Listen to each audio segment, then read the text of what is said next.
Ito mga paps, pasok tayo.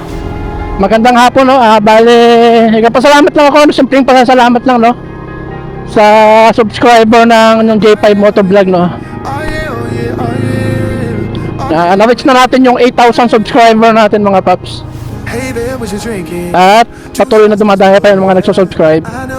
Salamat sa pagsuporta sa mga short video ko, no? Doon ako kumukuha ng mga subscriber ko.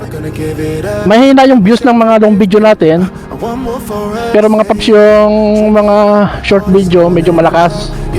Million views, ganun. 100 views, 100,000 views, ayun.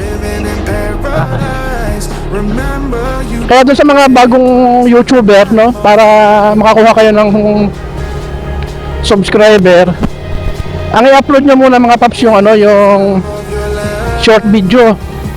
Kasi doon manggagaling yung inyong mga subscriber mga paps. Kaya dati 1,000 lang ako, ngayon 8,000 na dahil doon sa mga short video ko. At take note, kumikita din siya, no, na-monetize din siya, no. Kasama siya sa revenue. Bale yung 1.4 million views ko na sa short ay kumita ng $30, no? Kaya medyo malakas yung revenue natin, ha. 1 month pa lang ako na monetize. Nakuha ko na yung $100 revenue, no? Kaya ayos.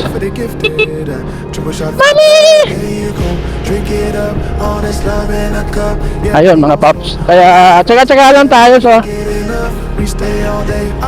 sinasabi ko to para dun sa mga gustong mag-YouTube, no?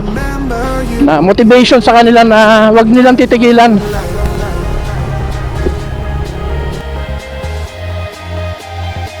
This is the time of your life.